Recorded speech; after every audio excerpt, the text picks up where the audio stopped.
Warning, this episode contains adult language, mature situations, reincarnated otaku fans, an optimistic J-idol with dreams of family, fangirl Isekai twin sister, the truth about the entertainment industry, manga news, and a set of mysterious twins. Murder, lecture, and subscribe. Listener review discussion is advised. Spiraken Manga Review, episode 537. Hello and welcome to another episode of the Spiraken Manga Review. I'm your host Zan, saying konnichiwa, aloha, bonjour, and what's up?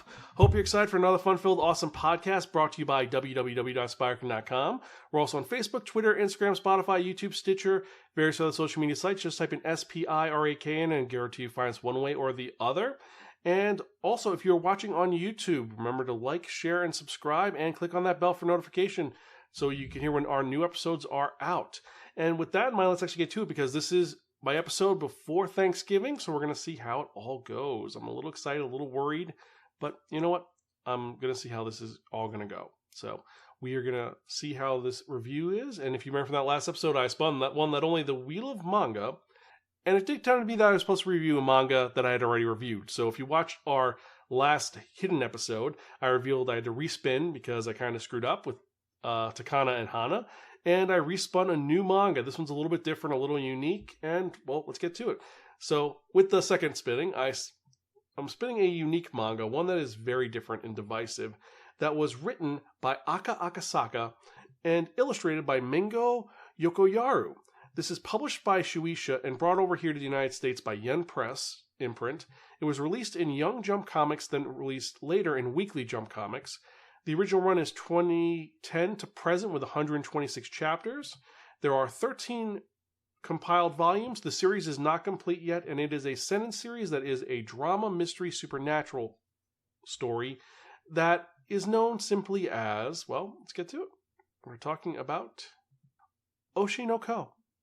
Now, if you have not heard of the phenomena of Oshi no Ko, a series where the first anime episode was an entire movie and actually covers the entire first volume of the manga, don't worry. This is a very different story that is just done in a way that's different, because the story is, well, we have our an idol who is known as Ai Hoshino. She is popular, she is wonderful, she is amazing, and she's a 16-year-old who has her whole life going for her. Things are going great, and one person who is fascinated with her and following her is a OBGYN, a gynecologist, by the name of Goro. And Goro is someone who is obsessed with Ai.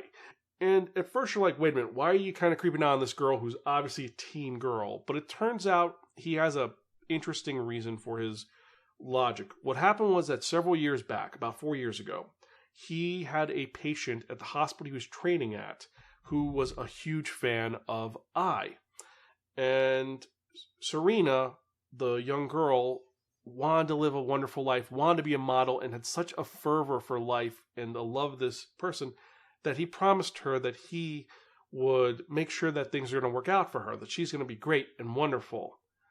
Unfortunately, well, as with any terminal patient, you can guess, Serena passed away at 13 years old. And because of that, Goro is keeping this spirit alive by loving what she loved and hoping that through some mystery that Serena will know about this. Also, Serena talked about the fact that when she dies, she wonders if she'd ever reincarnate as the child of an idol to have all the popularity and the skill and the talent.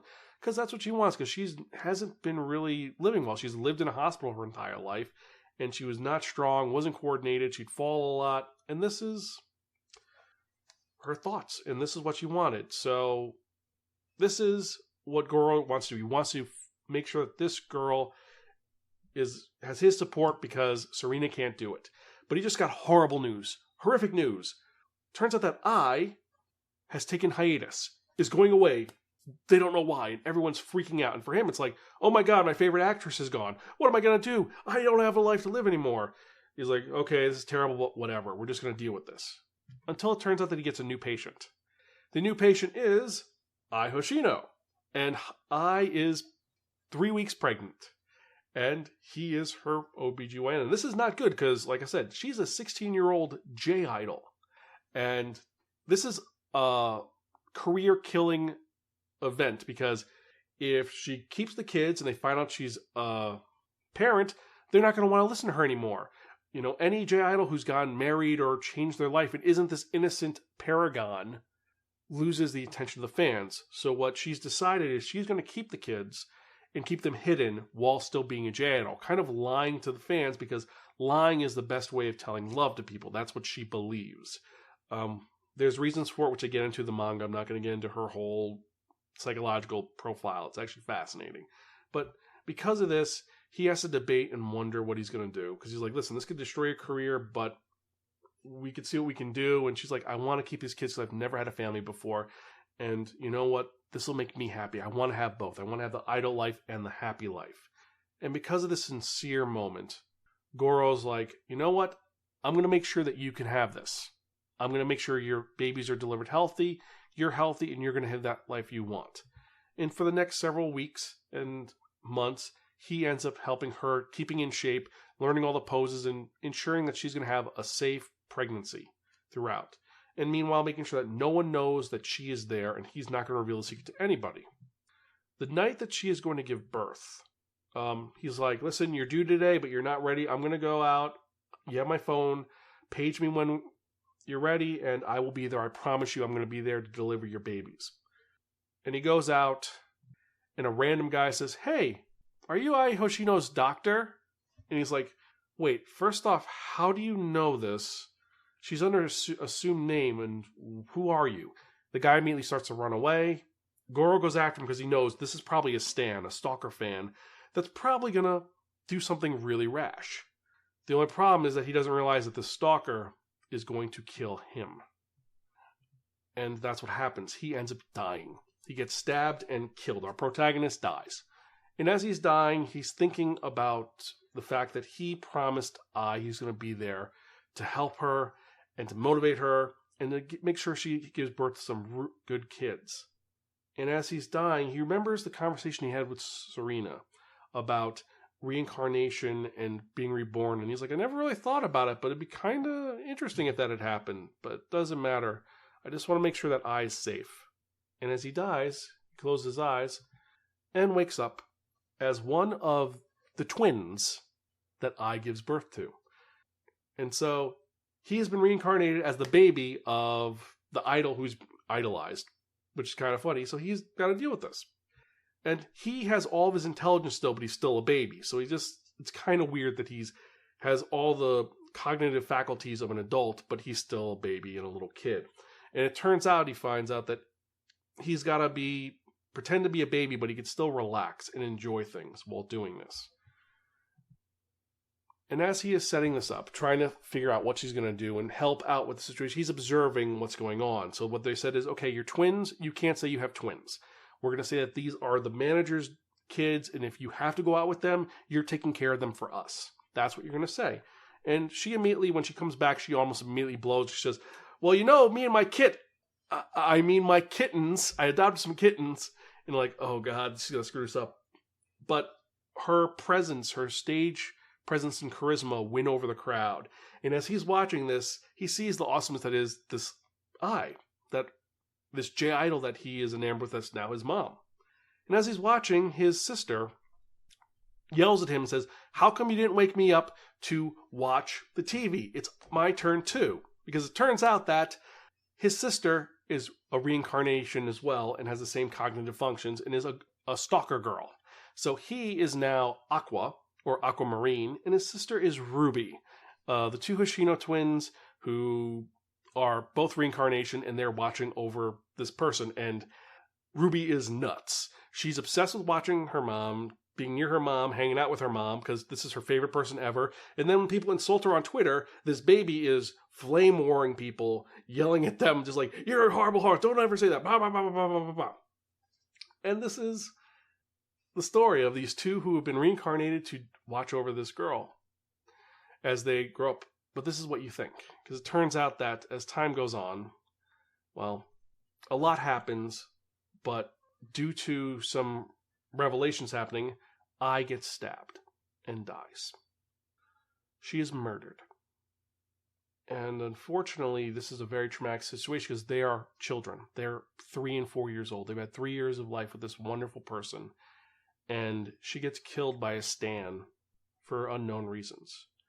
And as she's dying, she's able to actually tell the truth that she loves her kids, and this is traumatic and horrible.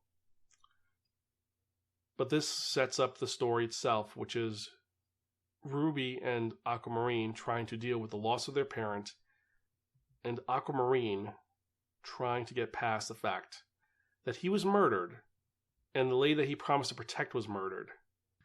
And he is going to go get revenge by finding out who is the person who killed him, because the only person who knew where she lived, that she had kids, was the father who she was trying to get back in touch with. And they don't know who he is, so he's going to spend his life to be the best he could be, the best actor he could be, to get revenge on his dad, who probably killed his mom, and also the person who killed his mom, because it turns out the guy who did the stabbing killed himself, but we don't know if that's the same person who did kill Goro/Aqua.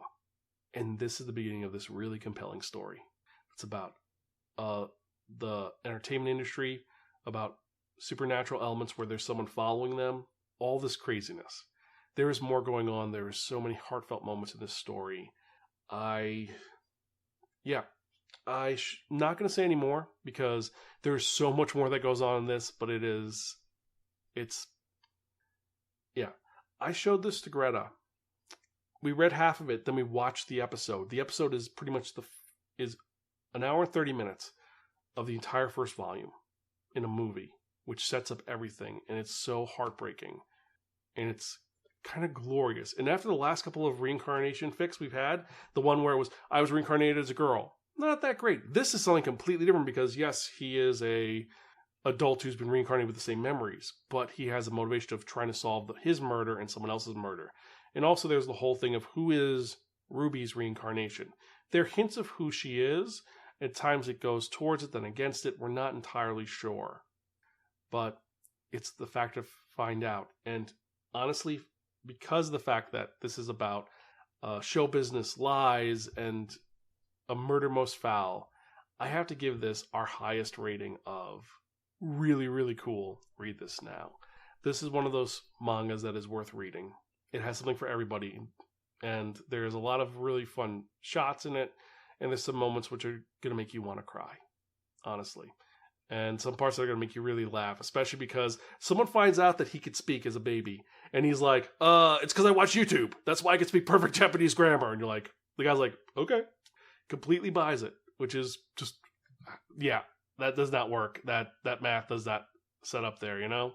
But those are my thoughts on this. So if you've read Oshi no Ko, what are your thoughts? Did you agree with it? Did you like it? Did you not like it? Also, random question let me know. Email me at zanspiraken.com, or you can tweet me personally at Spiraken. And before I forget, let's get to the random question of the week, and that is going to be, have you watched the anime adaptation of Oshi no Ko? If you did, let me know. Email me at zanspiraken.com or leave a comment down below.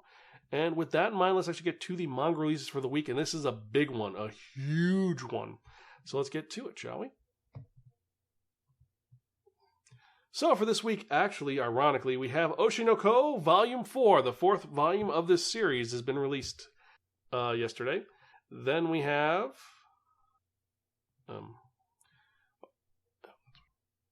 15 minutes before we really date Volume 1.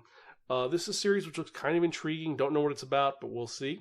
Then we have 86, Volume 12, the light novel, Holy Blue Bullet. A Business Proposal, Volume 3.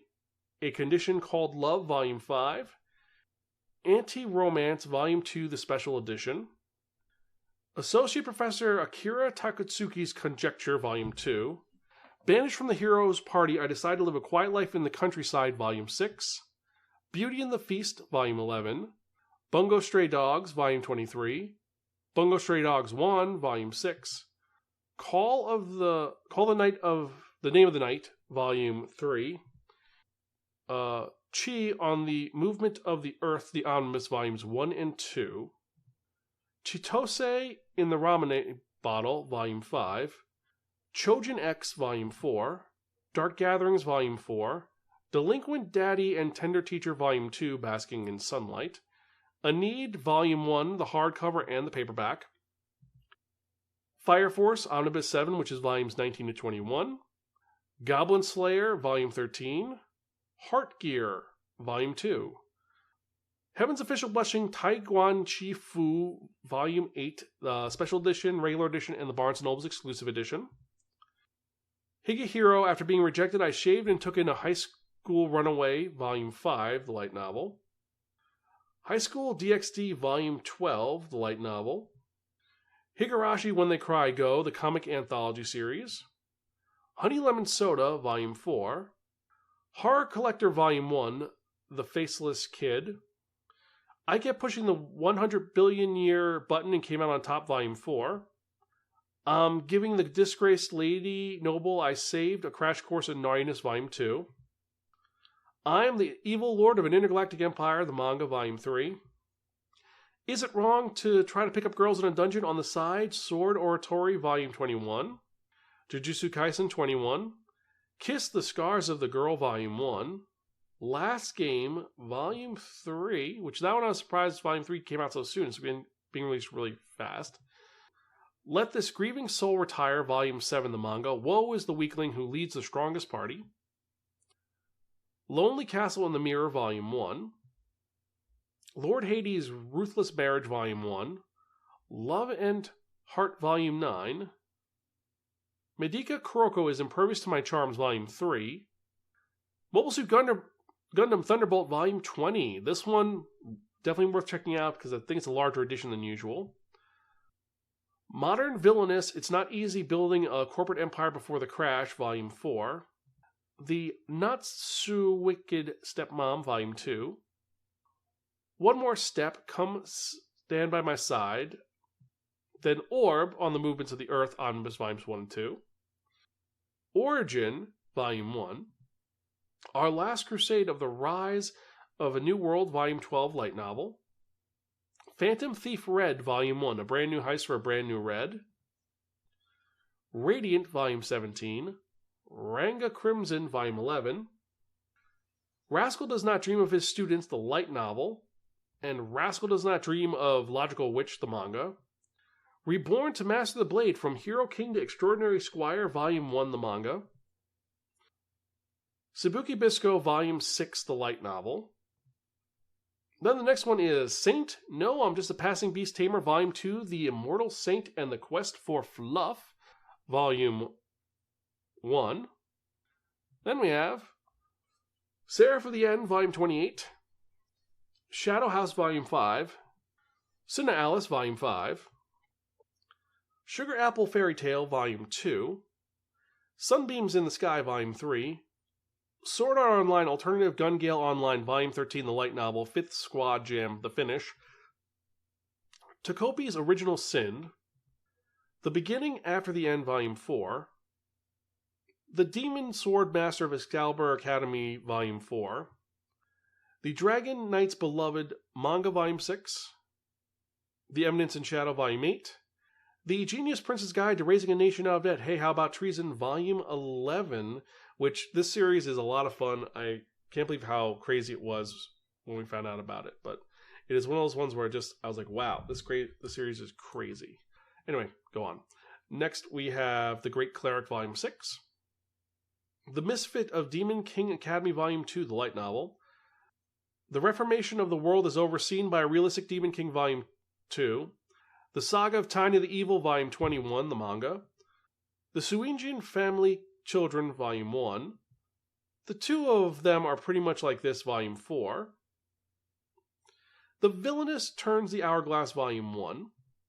The World After the Fall, Volume 4. Toga Oni, Primal Gods in Ancient Times, Volume 2. This is the one which has the introduction of the ink drinker. I had to pick it up immediately, and I'm just so happy that they did keep it in there. Next one, 22, which is... Sorry, not 22. This is number 82, actually. Tsubaki Cho, Lonely Planet, Volume 5. Then we have Val X Love, Volume 15. Villains Are Destined to Die, Volume 5. Then after this, we have Wandering Witch, The Journey of Elena, Volume 12, the light novel. Wave Listen to Me, Volume 10. When I Become a Commoner, They Broke Off Our Engagement, Volume 1. When Will Ayumu Make His Move, Volume 14. Why Relina Ended Up at the Duke's Mansion, Volume 5. Yokohama Station SF, Volume 3. You Can Have My Back, Volume 2, the light novel. Your Turn to Die, majority vote, Death Game Volume 4, and then last and certainly not least, we have Zom 100, Bucket List of the Dead, Volume 12. So these are the titles which came out this week. I know it's a lot, but it's prepping for this long weekend, so tons of stuff to buy and getting ready for Black Friday, so you could buy tons of these really cool mangas to check out. Now, for me personally, here are my top 5 for the week, because I've been doing this as usual. Here are my top 5 titles, definitely pick up. First off, we're starting off with 15 minutes before we really date Volume 1. Like I said earlier, this is one of those ones that I was actually really excited to check out. It seemed unique and different, and more importantly, it's one of those ones where it's a interesting setup. Next, after that, we have Horror Collector Volume 1, The Faceless Kid. This is a horror anthology, and it looks pretty spectacular. Then we have Lord Hades' Ruthless Marriage Volume 1. Gotta love that Hades and Persephone's thing going on, and hopefully this one is just as spectacular. Then we have Origin Volume 1. Don't know what it's about, but it looks amazing. And then last and certainly not least, we have Phantom Thief Red Volume 1, a brand new heist for a brand new Red. This is a readaptation of an old Phantom Thief. I want to see how it goes. There's so much else I came out this week that I was really excited about, but these are the ones that stood out the most. Because obviously Zom 100, I'm picking up. Wave, Listen to Me, I'm picking up. Toga One, I picked up. There's so many others. But which are the ones you're most excited about? Let me know. Email me at zanspiraken.com or tweet me at Spiraken. Let me know your thoughts on which of the ones you are most excited about. And so before we go any further, as usual, thank you so much. I appreciate each and every one of you. Every email I get, every comment I get. It gives me more incentive to keep doing this podcast for as long as I can. I'm going to keep pushing it to be the best I can be, to be the best podcaster and make you guys proud. And thank you so much for checking out. I know last week I said that things are going to be a little bit rough and hectic, and I agree, it is going to be a little rough and hectic. Things are going to go a little bit more nuts because I got a promotion and it's holiday season, so it's going to be pretty busy. But don't worry, you're going to be getting some episodes, some other things, and there may be a little bit of a gap for a few weeks during the holiday season, but don't worry. I have a bunch of things planned for next year, and it's going to be a blast because we only have 1 month for them. But let's digress and let's get to the part that you have all been waiting for. And what am I talking about? I'm talking about that one, that only, the Wheel of Manga! Yes, friends, the Wheel of Manga, except no substitute. What is the Wheel of Manga? The Wheel of Manga is a Wheel of Fortune with 10 slots on it. And what I've done is I've assigned a manga title to each of the 10 slots, and we're going to spin the wheel. Whatever number it lands on, whatever manga that's there, that's what I'm going to review in the next episode of the Spiraken Manga Review, episode 537. And I'm excited to see what we're going to review this week because we've got some great titles. But let's see.